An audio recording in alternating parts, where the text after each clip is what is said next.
Hello everyone and welcome to UGC NET mentor guys. आज की इस वीडियो में बात करने वाले हैं यूजीसी नेट को क्वालिफाई करने के लिए कितने मार्क्स लाने पड़ेंगे according to UGC NET information bulletin. और इसके अलावा हम बात करेंगे कि जो आपका यूजीसी नेट का रिजल्ट है वो किस तरीके से प्रिपेयर किया जाता है, क्या प्रोसीजर होता है, किन प्रोसीजर्स को फॉलो किया जाता है जिसकी बेसिस पे आपका रिजल्ट डिक्लेयर किया जाता है। सो मेक श्योर आप इस वीडियो को एंड तक देखिए ताकि आपको हर चीज़ अच्छे से समझ में आ जाए। और रिजल्ट इस बार कम आ सकता है क्या, इसके ऊपर मैंने वीडियो बना दी ऑलरेडी, क्योंकि लास्ट टाइम जो रिजल्ट था वो काफ़ी कम आया था। तो इसको मेक श्योर आप देखें ताकि आपको चीज़ें समझ में आए कि किस तरीके से यहाँ पे चीज़ें हो रही हैं।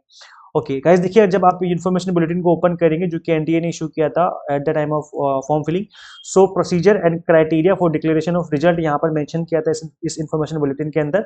इसके अंदर दो चीज़ें जो कि आपको समझनी है, एक तो प्रोसीजर की किस तरीके से रिजल्ट प्रिपेयर किया जाता है, और दूसरा कि कितने परसेंटेज लाने पे आपका जो एग्जाम है वो क्वालिफाई होने के चांसेस रहते हैं। सो चांसेस की बात कर रहा हूँ मैं, ये नहीं कि हो ही जाएगा क्योंकि वो कट ऑफ पे डिपेंड करता है, लेकिन चांसेस हो जाते हैं कि अगर इतना आपने क्वालिफाई कर लिया है तो एटलीस्ट चांसेस है कि आपका हो सकता है। तो पहले बात कर लेते हैं प्रोसीजर की। तो गाइस देखो, इसमें स्टेप नंबर 1 क्या है, that is the number of candidates to be qualified for eligibility for assistant professor, यानी कि ओनली नेट की बात की जा रही है, shall be equal to 6% of the candidates appeared. जितने स्टूडेंट्स ने अपियर किया है उनका 6% अप्रॉक्स यहाँ पर होगी वैल्यू, जितने नंबर ऑफ कैंडिडेट्स को नेट दिया जाएगा certificate on the basis of their master degree और इक्विवेलेंट एग्जामिनेशन, मतलब उन्होंने ये एग्जाम पास किया या फिर अपियरिंग में दे रखा हो। स्टेप नंबर 2 की अगर हम बात करें तो यहाँ पर टोटल स्लॉट्स होते हैं जो कि एलोकेट किए जाते हैं डिफरेंट कैटेगरीज। अब यहाँ पे कैटेगरी का मतलब है जनरल हो गया, एससी एसटी ओबीसी, इस तरह की जो कैटेगरी होती है। सपोज करो 1000 स्टूडेंट्स ने अपियर किया तो इसमें 6% का मतलब हो गया 60 कैंडिडेट्स। अब ये 60 कैंडिडेट्स जो है वो जनरल, इसमें एससी एसटी, इस तरीके से स्लॉट के अकॉर्डिंग यहाँ पर फुलफिल मतलब जो है इसके अंदर फुलफिल किए जाएंगे, के अंदर स्लॉट्स को के अकॉर्डिंग इनको डिवाइड कर दिया जाएगा। स्टेप नंबर 3 की बात करेंगे, that is in order to be considered the candidate must have appeared in both the papers and secured at least 40% aggregate marks in both the papers.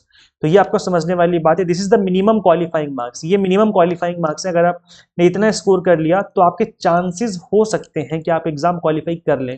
लेकिन यहाँ पर सेकंड चीज होती है कट ऑफ, आपको कट ऑफ को भी क्रॉस करना पड़ेगा। तो पहला जो आपका क्राइटेरिया उसको फुलफिल करना जरूरी है, दैट इज कि आपने दोनों पेपर में अपियर किया हो, मतलब पेपर 1 पेपर 2 दोनों पेपर आपने अटेम्प्ट किए हो, और एट द सेम टाइम आपने मिनिमम एटलीस्ट 40% आपने स्कोर किया हो दोनों का मिला करके।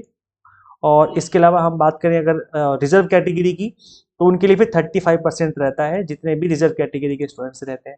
तो ये एक मिनिमम क्वालिफाइंग मार्क्स है। तो यहाँ पे दो चीजें हैं, एक तो आपको मिनिमम इतने मार्क्स लाने ही पड़ेंगे, और दूसरा है कि आपको अपनी कट ऑफ भी क्रॉस करनी पड़ेगी। एक एग्जाम्पल लेके समझाता हूँ। 40%, अगर सपोज करो 100 नंबर का पेपर है तो 40% का मतलब हो गया 40। अगर आप 100 में से 40 नंबर लेकर के आ गए तब आपको कंसिडर किया जाएगा उस लिस्ट में जिस लिस्ट में टॉप 6% स्टूडेंट्स को मिलने वाला है यूजीसी नेट।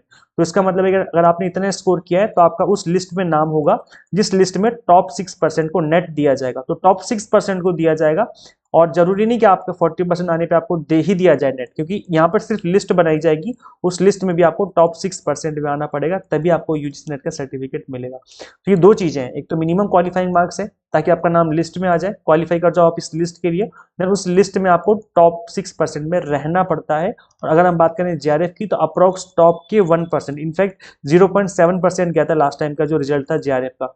तो इतने टॉप में आपको रहना पड़ेगा तब जाके आपको जेआरएफ मिलता है। तो ये थर्ड स्टेप होता है। इसके बाद फोर्थ स्टेप होता है जिसमें कैटेगरी वाइज जो है वो स्टूडेंट्स जो नंबर ऑफ कैंडिडेट्स उनको अलग अलग कैटेगरी में डिवाइड कर दिया जाता है। तो यहाँ पर इस तरीके से इन्होंने फॉर्मूला दिया हुआ है, जिस फॉर्मूले के बेसिस पे ये स्टूडेंट्स को डिवाइड कर देते हैं। जैसे मैंने अभी बताया था ना कि 1000 में से 60 बच्चों को अगर पास किया है तो ये 60 बच्चों को डिस्ट्रीब्यूट कर दिया जाएगा कि जनरल कितने हैं इसमें, ओबीसी कितने हैं, एससी एसटी कितने हैं, इस तरीके से अलग अलग स्लॉट के अकॉर्डिंग कैटेगरी के अकॉर्डिंग ये डिवाइड कर दिया जाएगा नंबर। इसके अलावा यहाँ पर जेआरएफ की बात करें तो जेआरएफ में भी वही स्लॉट का हिसाब रहता है कि जिस ईयर जितने नंबर ऑफ स्लॉट्स अवेलेबल होते हैं उसके अकॉर्डिंग उस सब्जेक्ट के जेआरएफ होल्डर जो है उनको जेआरएफ दिया जाता है। अगर उस सब्जेक्ट के जेआरएफ इस साल स्लॉट में कम है तो कम रिजल्ट जाएगा, और ज्यादा है तो अच्छा खासा रिजल्ट रहता है। लास्ट टाइम जो रिजल्ट था जेआरएफ का वो 0.7% था, बट ये अप्रोक्स 1% के आसपास होता है। ये 1% के आसपास ही होती है वैल्यू, या थोड़ा सा कम हो जाए थोड़ा सा ज्यादा भी हो सकता है, लेकिन अप्रोक्स 1 के आसपास ही इसकी वैल्यू ज़्यादातर देखने को मिलती है। तो ये गाइज ये इस तरीके से जो रिजल्ट है आपका डिक्लेयर किया जाता है, और इस बार नॉर्मलाइजेशन प्रोसेस तो होगा नहीं, क्योंकि आपका जो रिजल्ट है और जो एग्जाम है वो मल्टीपल शिफ्ट में नहीं लिया गया था, सिंगल शिफ्ट में एग्जाम हो जाए, तो इस बार नॉर्मलाइजेशन तो होना ही नहीं है, तो उसकी बात भी नहीं करेंगे। तो ये कुछ गाइज यहाँ पर कुछ 4-5 स्टेप्स होते हैं जिनको फॉलो करते हुए आपका जो रिजल्ट है वो प्रिपेयर किया जाता है, and this is the minimum qualifying marks जिसके थ्रू आपका जो रिजल्ट है वो प्रिपेयर किया जाता है। तो ये 2 चीजें जो कि आपको यहाँ पर समझनी थी।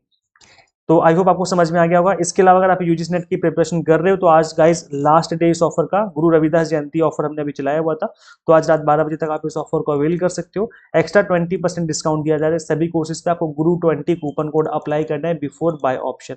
अब क्या कुछ मिलेगा मैं आपको ये भी समझा दूं। यहाँ पे आपको एग्जाम टारगेटेड प्रिपरेशन करवाई जा रही है for paper 1 commerce management and pol science. Guys देखो, इस एग्जाम को फर्स्ट अटेम्प्ट में क्रैक किया जा सकता है अगर आप स्टार्टिंग से एग्जाम टारगेटेड स्टडी करें और मल्टीपल टाइम रिवीजन करें, तो गाइस आपका फर्स्ट अटेम्प्ट में एग्जाम क्रैक हो जाएगा। कंप्लीट कंटेंट यहाँ पर आपको बाइलिंगुअल दिया जाएगा, 100 मॉक टेस्ट मिलेंगे प्रैक्टिस करने के लिए, पीडीएफ नोट्स होंगे जिसके थ्रू आप multiple time revision and practice कर सकते हैं। किस तरीके से इनरोल करना है, आपको सिंपली गूगल प्ले स्टोर से एग्जाम मेंटर ऐप इंस्टॉल कर लेनी है। अगर आप iOS यूजर है तो उसका लिंक भी आपको इसी वीडियो के डिस्क्रिप्शन बॉक्स में कमेंट बॉक्स में देखने को मिल जाएगा। So thank you so much for watching this video. Share this video with all UGC NET aspirants, and guys subscribe for UGC update and assistant professor job updates. मिलते हैं हम लोग फिर नेक्स्ट वीडियो में। Till then keep watching UGC NET Mentor. Thank you so much.